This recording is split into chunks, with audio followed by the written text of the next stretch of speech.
के विषय में अपने माता पिता ही चिंतित होते हैं। अन्य मित्र, कोई रिलेटिव, रिश्तेदार दुखी अवश्य होता है, लेकिन जितना माता पिता को कष्ट होता है इतना अन्य को नहीं होता। ये यथार्थ बात है। तो हम कबीर परमेश्वर जी के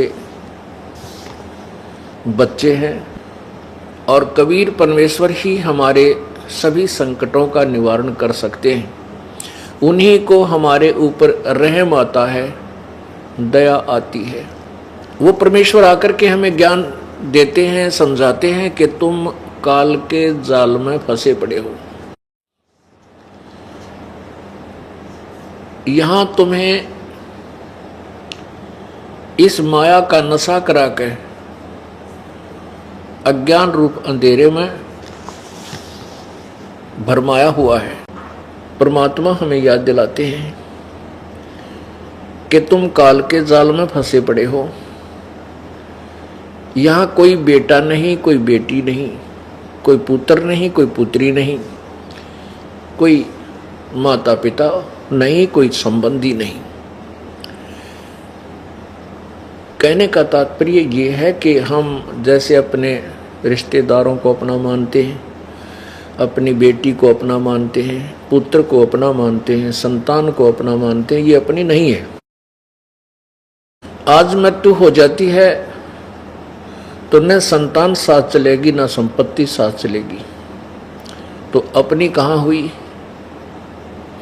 यहां केवल स्वार्थ संबंधी एक दूसरे के साथ जुगाड़ जुड़ रहे हैं। एक दूसरे से हम केवल स्वार्थ से संबंधित हैं। अब परमात्मा ने कहा है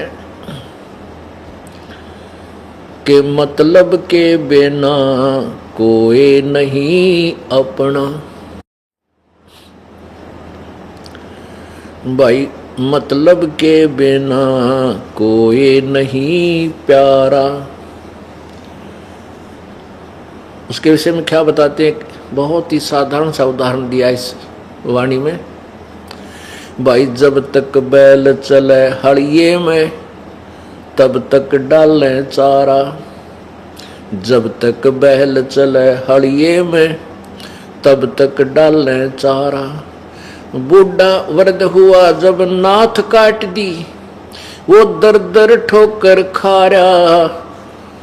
मतलब के बिना कोई नहीं प्यारा। हमने इसका खूब बिटर एक्सपीरियंस है, क्योंकि इस दास का जन्म किसान परिवार में हुआ। हम देखा करते थे बैल से सारा उसके 8-7 वर्ष का जीवन जो उस बैल का होता था उससे काम लेते।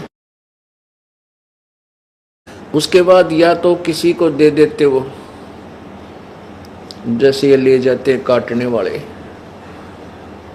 चाम उतारने वाले, या कोई ज़्यादा धार्मिकता दिखाता कि मैं उनको नहीं दूंगा, वो उसकी नाथ काट के और गले से रस्सा काट के लठ मार देता। वो इधर उधर कमज़ोर इतना होता, चला नहीं जाता और इधर उधर धक्के खाता। पुण्यात्माओं, परमात्मा कहते हैं, भाई बूढ़ा होवे पड़े खाट में सुने बचन खारे। कुत्ते तावण का भी सुख को न ये छाती फूकण हारे। मतलब के बिना कोई नहीं प्यारा। पुण्यात्माओं, हमने इस काल के जाल को समझना है। अपने को दुख हो, अपने को ही दुख होता है। एक लड़की की शादी की, ब्याह करा। विवाह के 1 वर्ष बाद वो बेटी का पति दुर्घटनाग्रस्त होकर के मृत्यु को प्राप्त हो गया। बड़ा दुख हुआ परिवार को। 13 दिन के बाद उसके छोटे भाई के साथ उस लड़की का संबंध कर दिया। अब लड़की की माता पहले तो बहुत बुरी तरह रो रही थी, और जिस दिन उस छोटे भाई के साथ उसका संबंध जोड़ दिया, खुशी मना रही थी। कोई दुख नहीं था, लेकिन लड़के की माँ फिर भी टक्कर मार मार कर रो रही थी। पुण्यात्माओं, इस काल ने हमें ऐसा बांध रखा है, इसने अपने स्वार्थवश हमें यहाँ पर पाल रखा है। 1 लाख मानव शरीरधारी प्राणियों का यो नित्य आहार करता है, और उसी के लिए हमें एक दूसरे के साथ झूठे मोह ममता में और ये झूठा सुख दे करके फंसा रखा है। तो कबीर परमेश्वर को, जो हमारे पिता हैं, उनको हमारा तरस आता है, हमारे ऊपर रहम आता है। अपनी संतान के लिए वो भटकते फिरते हैं। परमात्मा कहते हैं, गोता मारूं स्वर्ग में और जा बैठूं पाताले, कह कबीर ढूंढता फिरूं अपने हीरे माणिक लाल।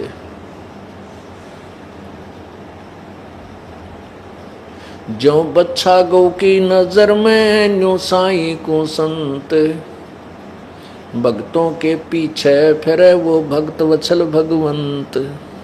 हमारे सभी संकटों का निवारण कबीर परमेश्वर ही कर सकता है, वो सुप्रीम पावर है। एक समय की बात है, उत्तर प्रदेश के, अपने उत्तर प्रदेश राज्य में, स्टेट में एक मगहर स्थान है, मगहर नगर है। मगहर नगर जो है, जो गोरखपुर शहर है, गोरखपुर गीता प्रेस गोरखपुर के नाम से जो प्रसिद्ध है, उस गोरखपुर से 25 किलोमीटर की दूरी पर है। उस मगहर, वो उस समय मगहर रियासत थी। उस रियासत का नवाब बिजली खान पठान था। बिजली खान पठान था, और वहां पर मुसलमान और हिंदू उस नगर के अंदर लगभग बराबर की मात्रा में रहते थे। वहां पर एक दुर्भिक्ष गिरा, दुर्भिक्ष, अकाल पड़ गया। सभी ने अपने जंतर मंतर कर लिए, हिंदुओं ने भी अपने यज्ञ आदि कर ली, धर्म भी कर लिया, लेकिन कोई बूंद नहीं गिरी, वर्षा नहीं हुई। त्राही त्राही मच गई, बहुत बुरा हाल हो गया। किसी व्यक्ति ने वहां के नागरिकों को बताया कि काशी के अंदर एक बहुत बड़े महान संत रहते हैं, बहुत ही सिद्धि युक्त हैं। यदि वो प्रसन्न हो जाएं और वो आकर के आपके ऊपर रहम करें तो वर्षा हो सकती है। उनका नाम कबीर है, कबीर नाम है उन महापुरुष का। यदि वो आ जाएं और उनसे आप जाकर प्रार्थना करो तो आपका संकट निवारण हो सकता है। इस बात का ज्ञान बिजली खां पठान नवाब को हुआ, क्योंकि उस समय तो सबकी घी बन जाती है। पुण्यात्मा, जब तक परमात्मा राजी है, समय पर वर्षा हो रही है और टाइम पर टूक मिल रही, हमारे को भोजन मिल रहा है, तब तक तो हम आंडी पाका हैं, दारू पीवे, घुट्टी लावा, कदे नो के नमक ठीक को ना सब्जी में ला के शराब की घूंट। अब जैसे शराबी शराब पीता है और शराब पी के आता है, अब उसकी पत्नी के पहले जाडा चढ़ ले, जब वो शाम न घर न आवे, पता लग जाता है कि वो आते कुकर्म करेगा, को बर्तन फोड़ेगा, कि मेरी देह ही तोड़ेगा। तो बेचारी अपनी तरफ से सारे काम सेट रखती है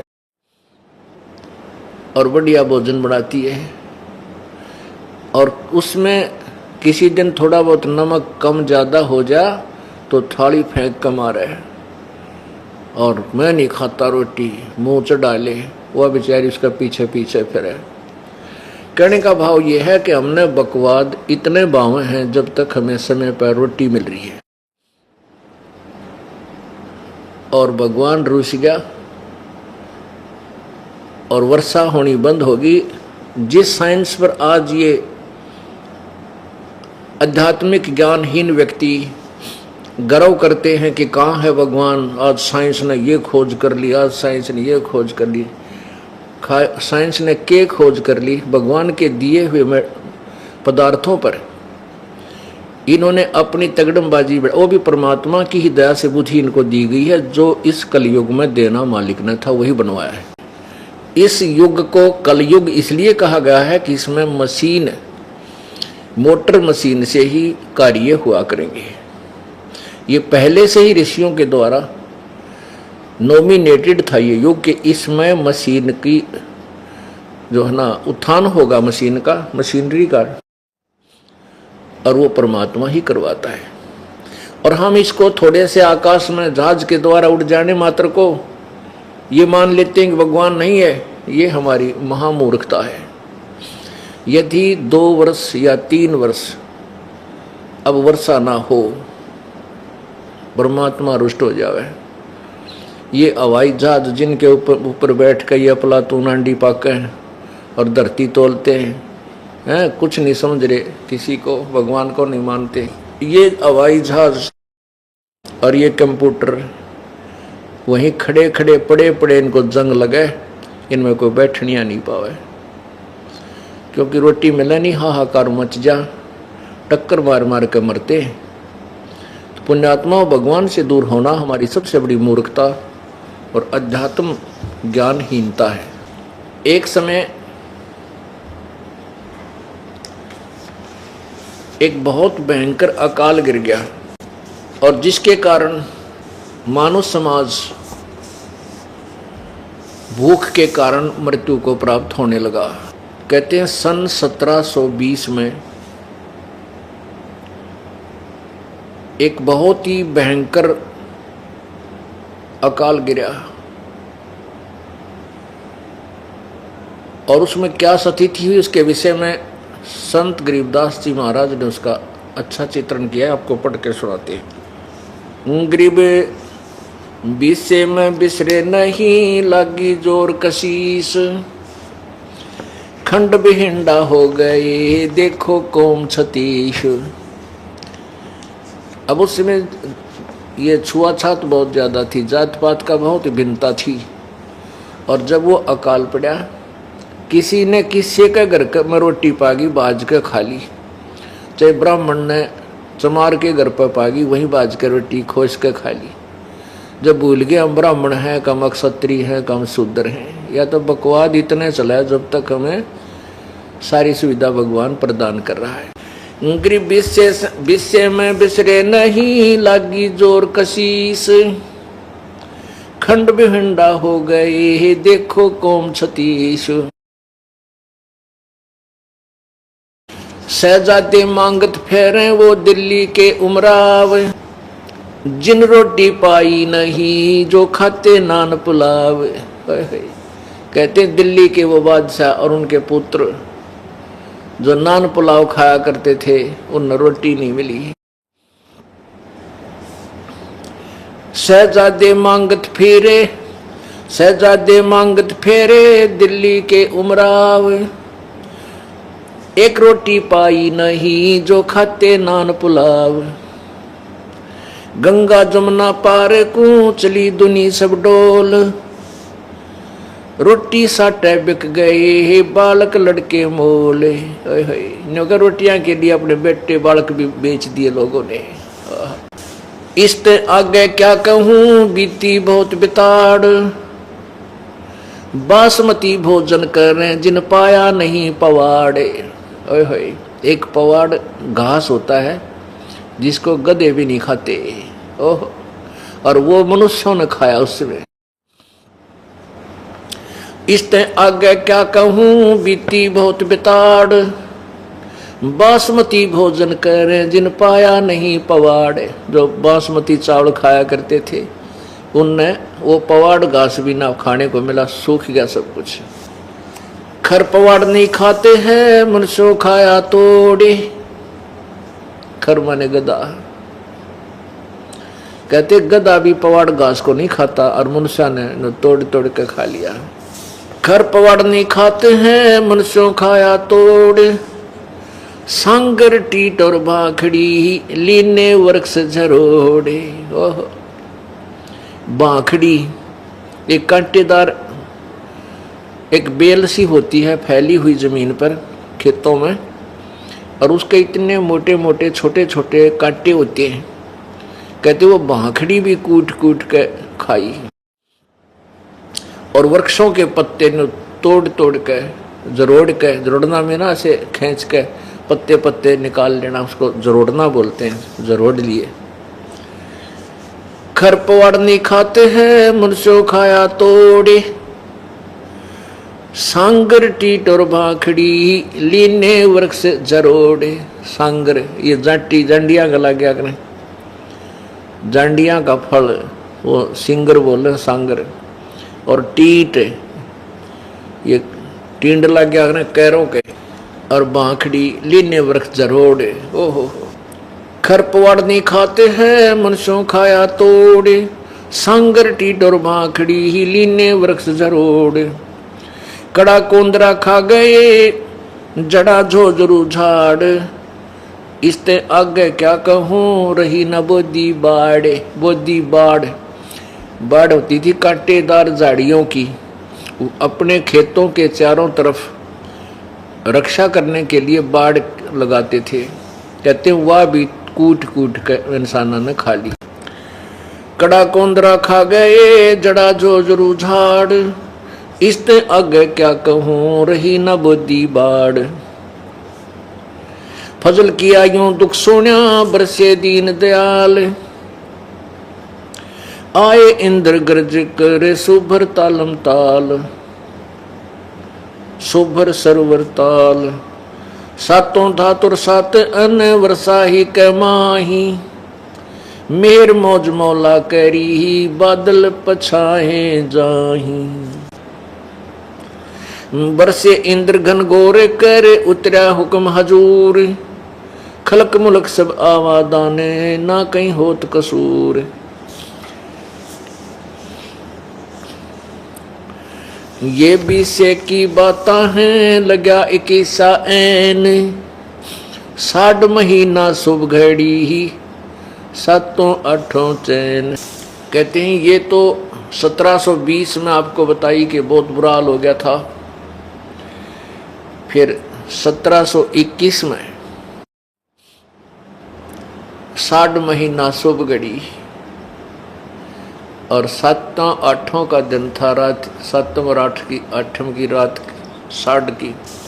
कहते हैं फिर परमेश्वर कबीर जी का आदेश आया और फिर इंद्र ने यहाँ वर्षा की।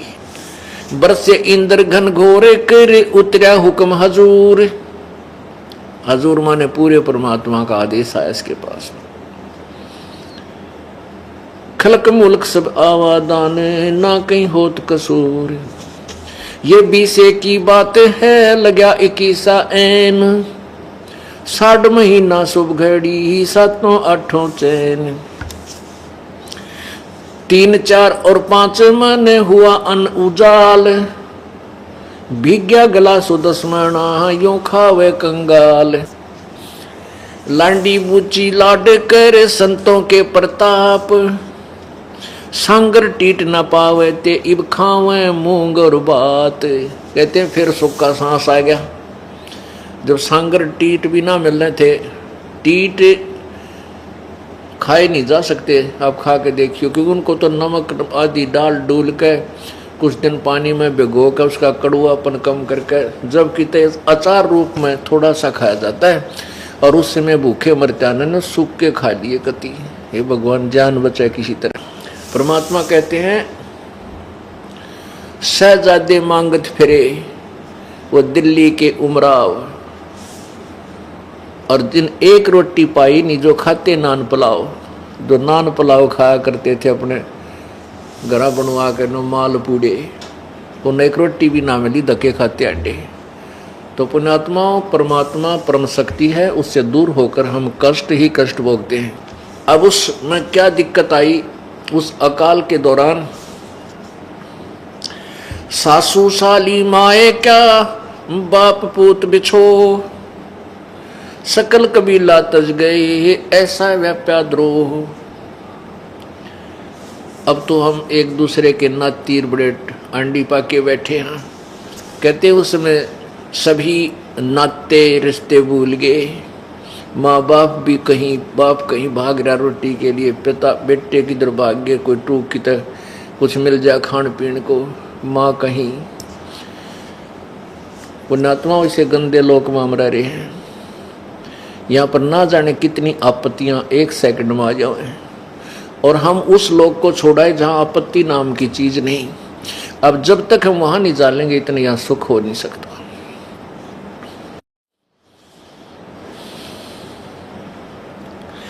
ऐसी बीती जगत में जाने नहीं जहान, कथर चूना लाए क इब चाबण लगे पान। अब उस समय तो ऐसी दुर्गति हुई थी, अब भूल गई है दुनिया। और कहते उस समय इब यो चूना और कत्था ला के पान खान लागे, बकवाद करें। बता पान के पेट भर कोरी बकवाद। अब उस समय वो कहाँ गई थी वो पान, जब टक्कर मारते फिरे थे एक आहार के लिए। तो पुण्यात्मा, इसलिए हमने विकार नहीं करने चाहिए, परमात्मा से डर के यहाँ से पीछा छुटवाना चाहिए, ताकि ये आपत्तियों के घर में फिर ना आ जावा। ऐसी बीती जगत में जाने नहीं जिहान, अब कथोर चूना ला कह चाबण लगे पान। पांडव भारत में बचे यूं रखे जनदास, काल कुचालों में रहे नहीं खाए खड़गाश।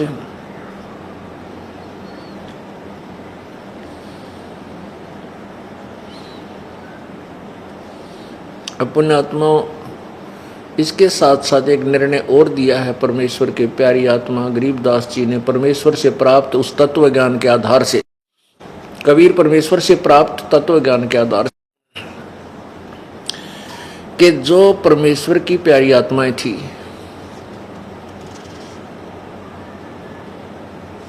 अर्थात पिछले पुण्य जन्म कभी किसी जन्म के परमात्मा कबीर जी के साथ थे,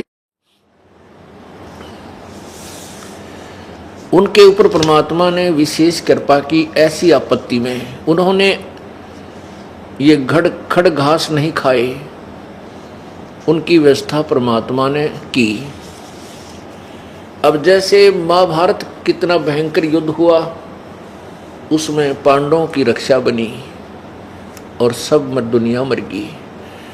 ऐसे ही परमात्मा ऐसी आपत्तियों में कबीर परमेश्वर के बच्चों को, कबीर परमेश्वर की जो विशेष आत्माओं को, विशेष कौन सी होती हैं, जैसे वैसे तो हम कबीर जी के सभी बच्चे हैं, सभी उसकी आत्मा है। कीड़ी, हाथी, कुंदर, राजा, रंग, महादेव, ब्रह्मा, विष्णु, महेश और हम। विशेष आत्मा वो हैं जो उनकी आज्ञा का पालन करके उनके अनुसार चल रहे हैं। जैसे एक पिता की 5-6 बेटे हैं और 2 पुत्र उसकी आज्ञा का पालन ना करके बकवाद करते हैं, कि तो चोरी करते हैं, कि तो लठ बजाते हैं, कोई झगड़ा करते हैं, तो वो विशेष आत्मा उसके बच्चे नहीं हैं। आत्मा में दुख तो होता है, लेकिन वो उसकी आज्ञा से बाहर जा करके हैं, तो उन पर विशेष ध्यान ना दे करके पिता उनकी तरफ विशेष ध्यान देता है जो उसकी मर्यादा में चल रही। और जो दूसरे हैं मर्यादाहीन रहते हैं, उनसे तो पैसे भी छुपा कर रखा करे, कभी रास्ते ये निकाल ना ले जाए। तो ऐसे ही जो परमेश्वर की प्यारी आत्माएं कभी किसी उसके चरणों में रही हैं, उस अक्षेत्र में परमात्मा ने अकाल नहीं गिरने दिया। तो यहाँ उसी के विषय बताते हैं। पांडव भारत में बसे, जैसे पांडव भारत में बचे यूं राखे जनदास, काल कुचालों में रहे नहीं खाए खड़गाश। पुण्यात्माओं, हम भूल जाते हैं परमात्मा को थोड़ा सा सुख होते हैं, इसलिए परमेश्वर कहते हैं इस झूठे सुख को सुख है ये मान रहा मनमोद। अकाल गिरने से पहले धरती तोलने थे और फिर कैसी दुर्गति होगी। टक्कर मारते मेरे ना कोई भाई साथ रहा, ना कोई रिश्तेदार साथ रहा, ना कोई संबंधी टोया पाया। इसलिए परमात्मा कहते हैं झूठे सुख को सुख है ये मान रहा मनमोद। ये सकल जबीना काल का कुछ मुख में कुछ गोत है। जिसमें मगहर के अक्षेत्र में अकाल गिरा, त्राही त्राही मच गई, राजा के पांव के तले की जमीन भी खिसक गई। का बुरा हाल होगा। सभी जंतर मंतर सभी देवी देवताओं को हिंदुओं ने मना लिया और सभी क्रियाएं कर ली मुसलमानों ने, लेकिन वर्षा नहीं हुई। जब बिजली खां पठान को पता चला कि बनारस में कबीर नामक महापुरुष परम संत रहते हैं, यदि वह मेहर कर दें तो वर्षा हो सकती है। तो वीर देव सिंह बघेल काशी का नरेश, वो कबीर परमेश्वर की शक्ति से परिचित था, उनका शिष्य हो चुका था और साधु संत की मर्यादाओं से परमात्मा की मर्यादाओं से परिचित हो चुका था। बिजली खां पठान मगहर नवाब ने 2 सैनिक भेजे सिपाही घोड़े के ऊपर और कहा, एक पत्र लिख दिया वीर देव सिंह बघेल के नाम कि मैंने सुना है कि आपके शहर में कोई कबीर नामक संत है और मेरे क्षेत्र में भयंकर अकाल गिर चुका है। आपसे प्रार्थना है कि उस कबीर संत को मेरे यहाँ भेज दें और इन सैनिकों के साथ वो घोड़े पर बैठकर आ जाए, यहाँ वर्षा करवानी है। हम इतने अज्ञानी हैं भक्ति मार्ग से, बताइए कोई बड़का का खेल था, संत ने बुलावा कौन सी धरण ठुआनी थी। अब वो सैनिक लेकर वो पत्थर चल पड़े, जाकर के वीर देव सिंह बघेल वीर सिंह बघेला उस राजा को बिजली खां पठान का संदेश दे दिया। उसने पत्र पढ़ा, वीर देव सिंह ने पत्र पढ़ा और तुरंत पत्र लिख दिया और मौखिक भी उन सैनिकों से कहा, उस पत्र में भी लिख दिया और सैनिकों से भी बोल दिया कि भाई बिजली खां पठान से कहना कि ये कोई तरीका नहीं संत को बुलाने का और उससे रहम पाने का। उसमें पत्र में भी लिखा और सैनिकों से बोल दिया कि बिजली खां पठान आवे और संत के चरणों में नतमस्तक हो और प्रसन्न होकर ये उसके साथ चले तो बात बनेगी। ना कोई बड़का खेल नहीं है कि उसने भेज दिया, कोई इंजेक्शन थोड़ा लवाना था, वे आते ला देंगे। तो दोनों सैनिक वापस आ गए बहुत शीघ्रता से। जब बिजली खां पठान को संदेशा मिला, तुरंत सैनिक लेकर के सैकड़ों की संख्या में अंगरक्षक घोड़ों पर सवार होकर के वो तुरंत चल पड़ा। वीर देव सिंह बघेल नवाब के घर पर पधारा, पहुंच गया। तो वीर सिंह बघेल ने कहा कि मेरे साथ चल परमात्मा के पास, और वहां जाकर उनके चरण छूले पकड़े, प्रसन्न होंगे तो चलेंगे, निसंत के को ऐसे नहीं बोला करते कि यहाँ भेज दो। तो बिजली खां पठान और वीर सिंह बघेल दोनों राजा वहां पहुंचे, परमात्मा को प्रणाम किया, क्योंकि वीर सिंह बघेल कबीर परमेश्वर के शिष्य थे। परमेश्वर ने पूछा कैसे आना हुआ राजन? दास की कुटिया पर। वीर सिंह बघेल ने दंडोत प्रणाम करके उठकर कहा, प्रभु ये बिजली खां पठान मगहर के नवाब हैं, आपसे कुछ प्रार्थना करने आए हैं, मेरा ये मित्र है। परमात्मा ने कहा, बोल बच्चा, क्या आदेश है? बिजली का पठान ने कहा, प्रभु एक अर्ज है मेरी, हमारे क्षेत्र में दुर्भिक्ष गिर गया है, बहुत भयंकर अकाल गिर गया है, त्राई त्राई मची है प्रभु, आपकी रजा हो जावे तो एक वहाँ वर्षा हो।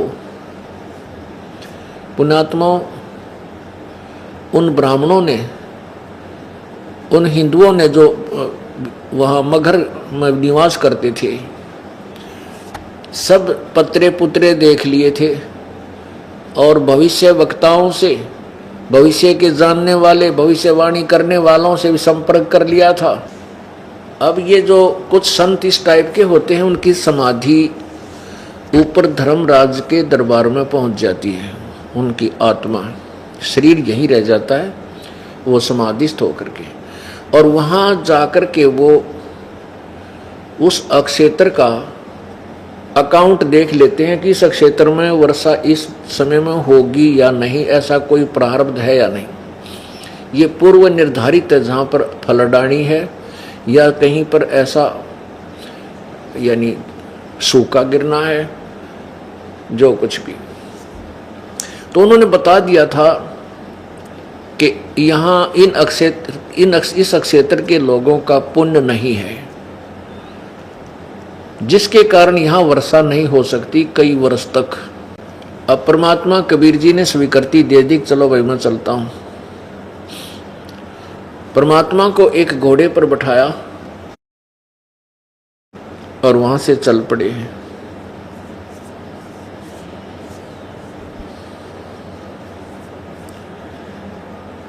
जब रास्ते में आ रहे थे तो वहां एक नाथ जी, वैसे अन्य लोग नहीं जानते थे, परमेश्वर कबीर जी ने पहचाना उसको कि वो गोरखनाथ जी थे। गोरखनाथ जी क्योंकि वहाँ गोरखपुर का स्थान है जहाँ पर विशेष साधना गोरखनाथ जी ने की थी, इसलिए गोरखपुर नाम से वो शहर प्रसिद्ध हुआ। उसमें गोरख टीला भी है। अब पुण्यात्माओं, हम ये सोचते हैं कि ये संत जैसे गोरखनाथ जैसे पार हो गए और इनकी इतनी सिद्धियां थी कि एक बार गोरखनाथ जी ने अपने गुरु मच्छंदर नाथ के भ्रम को निवारण करने के लिए एक पहाड़, जो पहाड़ था मिट्टी का, पत्थर का, उस पूरी पहाड़ी को सोने का बना दिया था अपनी सिद्धि शक्ति थे। और गोरखनाथ जी ने अपने गुरुजी मच्छंदर नाथ जी के शरीर को, जो एक राजा की रानी ने उस मच्छंदर नाथ का शरीर कटवा के नष्ट करवा दिया था, जला दिया था।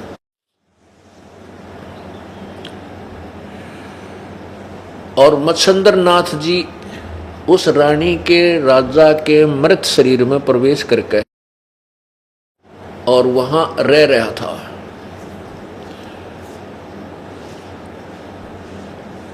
तो गोरखनाथ ने मच्छंदर नाथ जी की आत्मा को राजा के शरीर से निकाला और जो राख पड़ी थी, अस्थि पड़ी थी मच्छंदर नाथ की, जड़े हुए शरीर की, सभा की हुई, उन अस्थियों से अपनी सिद्धि शक्ति से मच्छंदर नाथ का शरीर बना दिया और उसमें प्रवेश कर दिया।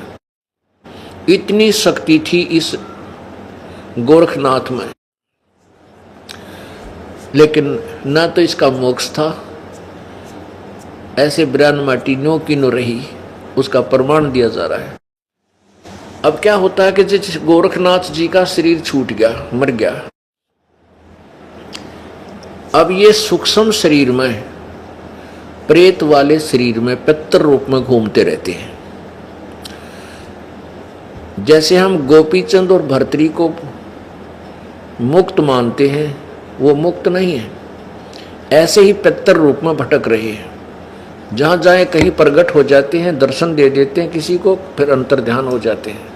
तो ये मोक्ष प्राप्त प्राणी के लक्षण नहीं है। मोक्ष प्राप्त प्राणी बहुड़ कर इस संसार में नहीं आता।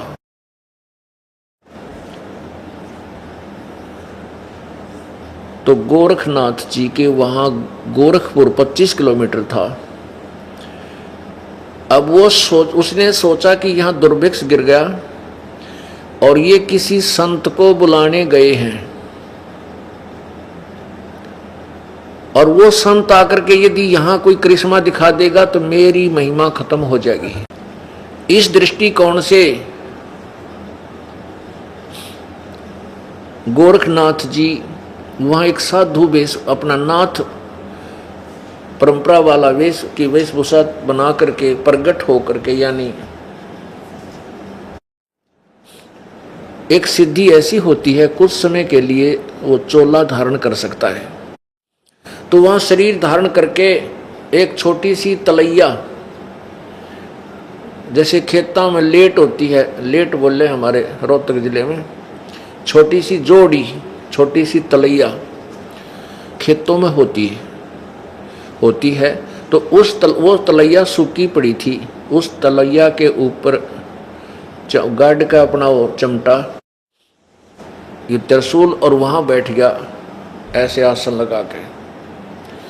जब परमात्मा आ रहे थे और मगहर में प्रवेश करने को जा रहे थे, मगहर नगर से 1.5 किलोमीटर दूर ये दास देख कर आया ये घटना। वहां पर आज भी अवशेष बचाया, शेष बाकी हैं, अवशेष बचे हुए हैं, और वहाँ के लोग वहाँ के व्यक्ति ये प्रमाण देते हैं कि सचमुच ऐसा हुआ था।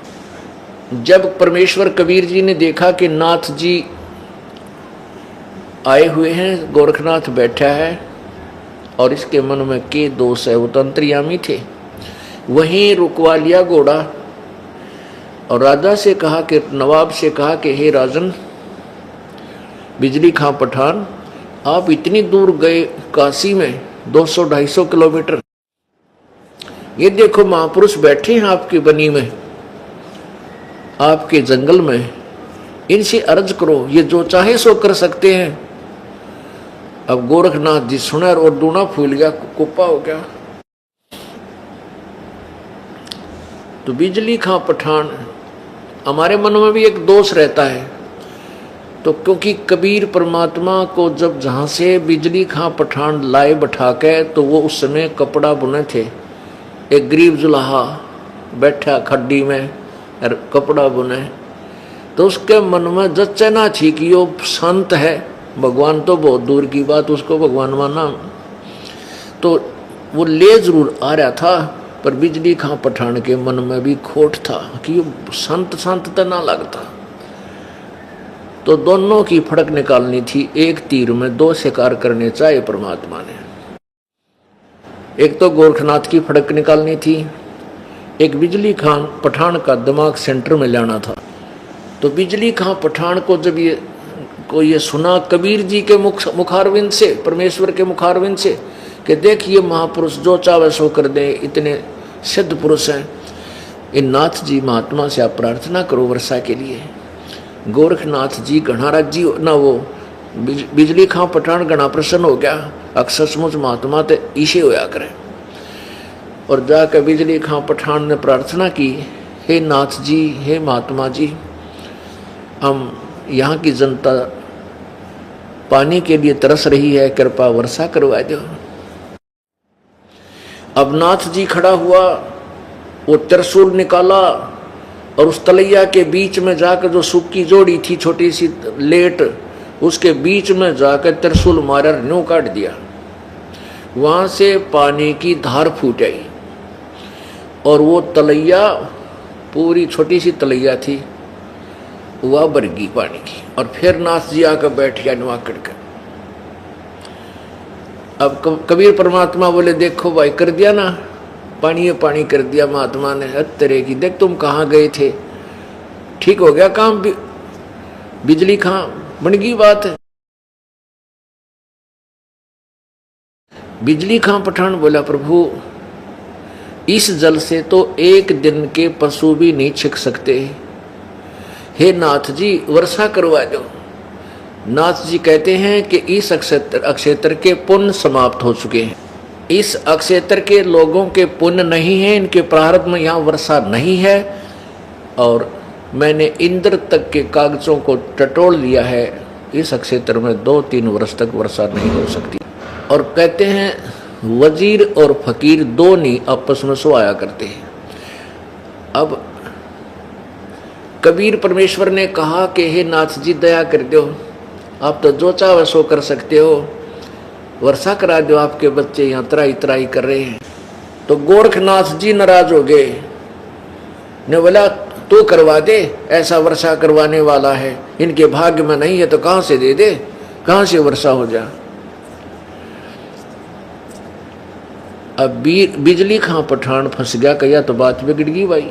जब इंद्र के कागजात ही देख लिए इसने और महात्मा ने के वर्षा नहीं होगी तो मर गए भाई अंत।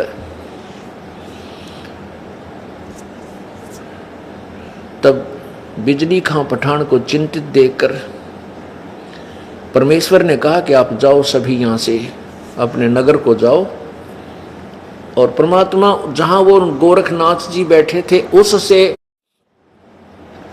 200 फुट की दूरी पर वहां बैठ गए, ऐसे लीला करके जैसे ध्यान लगा रहे हैं। कहने लगे भाई तुम जाओ, मैं अर्ज करूंगा भगवान से, जब सुन ली मेरी तो मैं यहां बैठ जाता हूं। अब बिजली खां पठान ने सोची देख कुछ ना होना भाई, मेरे ख्याल में इस कबीर ने भी पता लग गया कि हमारे बाग में कोई ना यूं खिसकेगा ही भाग जाएगा यहाँ से। परमात्मा उसके अंतर की बात जानकर ने बोला बिजली खां जल्दी चले जाओ अपने घर को, कहीं रास्ते में भीग ना जाओ तुम वर्षा से, तू नवाब है। अब उन्हें सोची भाई चली, कह दिया संत ने, चला अपने घर ने।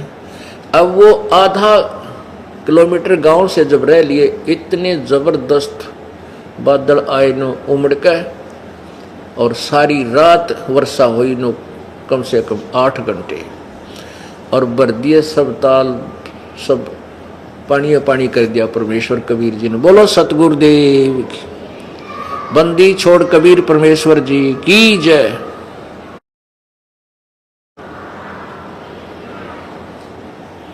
अब सारा गांव उमड़ के उस वर्षा में बरसते में उल्टे आ गए, वह कितके घर गाँव थे, और परमेश्वर के चरणों में बाल बच्चों समेत वहीं आके गिर गए। घर पर चलो परवरदिगार, हमारे गांव चलो परवरदिगार। परमात्मा बोले ये तुम्हारे भाग्य में नहीं था, ये इस दास की अर्ज सुनी है मेरे पूर्ण परमात्मा ने, यानी खुद ही डबल रोल कर रहे थे। परमात्मा बोले कि मैं तुम्हारे नगर में चलूंगा इस शर्त पर, इस कंडीशन पर कि तुम हिंदू और मुसलमान मेरा उपदेश लोगे, मेरे शिष्य बनोगे। परमात्मा ने कहा ये तो एक आपत्ति थी, ऐसी ऐसी ना जाने कितनी आपत्ति तुम्हारे अंदर आएंगी, उनको भी दूर करूंगा। अब इतनी समर्थता देख के पूरे नतमस्तक हो गए, प्रभु जैसे आप कहोगे वैसे ही कर लेंगे। तब परमात्मा कबीर जी ने उनके नगर में प्रवेश किया। हिंदू और मुसलमानों को दोनों को संदेश दिया। हिंदू और मुसलमान दोनों ने परमात्मा की शरण ग्रहण की। बिजली खां पठान भी उनका शिष्य बन गया।